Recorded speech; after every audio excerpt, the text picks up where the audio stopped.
Hi, this video is a little bit like a stop sign in the sense that what we're going to do is we're going to provide you with some information that you want to consider before you start designing and developing your assessment tools.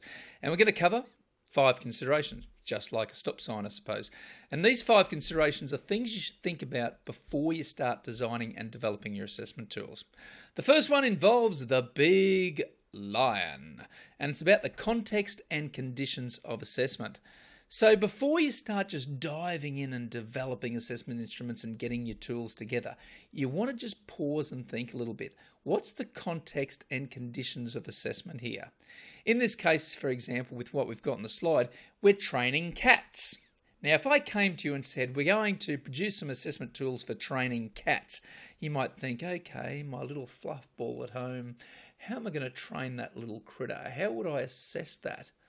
Well, it's a little bit different if it's a little moggy at home compared to the bad boys and girls that we see in the slide. So you need to take into account the context of the assessment and the context in how that training is going to be used in the workplace when you're setting up your assessments. Similarly, the conditions are important. And in units of competency now, it's made a little bit easier for us because every unit of competency, the new streamlined ones, has a specific section on conditions of assessment. So you want to look at those assessment conditions and use that information to make sure that you're assessing in the way that is expected. All right, moving on to the next slide. We're going from danger to a different type of danger here. There seems like a bit of danger theme in these slides so far. This one's about the task to be administered to the candidate.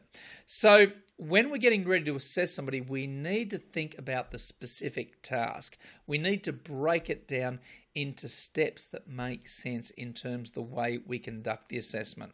In this case here, if the task is being able to jump out of a plane, well, there's lots of ways that can be done, but what we want to do is we want to be a bit more specific. The task isn't about jumping out of the plane.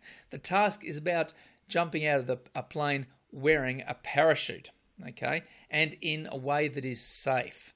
And I'm not sure here whether the person being assessed is actually the experienced jumper at the back or the person at the front with their mouth open who's sucking in a lot of air at the moment on the thrill of what's happening. The assessment is going to be very different depending upon which person we're assessing, depending upon the specific task that we're trying to assess. The third one is all about the evidence. And we need an outline of the evidence to be gathered from the candidate. What are we going to collect from the candidate? Are they going to be giving us something? Are they going to be showing us something so that we can record it? Are we going to be asking them questions? Are we going to be asking them to collect things to give us? We need to think about that evidence, and it ties in with the assessment methods. What's the assessment method that's most appropriate for collecting this evidence? We need to think about that before we start just writing down questions or preparing checklists. We need to think about what does the evidence need to look like at the end of the day. And in addition to collecting that evidence, we need to think right up front, right from early on, about how we're going to judge that evidence. How is the judgment decision going to be made? What is the evidence criteria that is going to be used to judge the quality of performance? Because we need to make sure that our assessment instruments not only collect the evidence, but collect it in a way that allows us to make those judgments, to make those decisions relevant to the standard and relative to the standard. So we've got to think about the evidence criteria that are going to be used and structure our assessment so that it's going to work well. And finally, some people might think this sounds a little mundane and dull, but it's important because not only do you have to collect the evidence and have to make the judgment decision, but then you need to record it. You need to do the administration. You need to do the recording and the reporting requirements.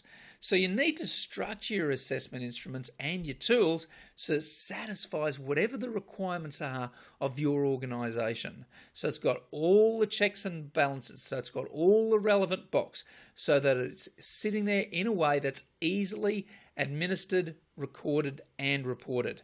And this stuff is important. Don't undervalue the importance of the administration, recording and reporting. If you don't do a good job with that when you're assessing people, then you do put your job at peril.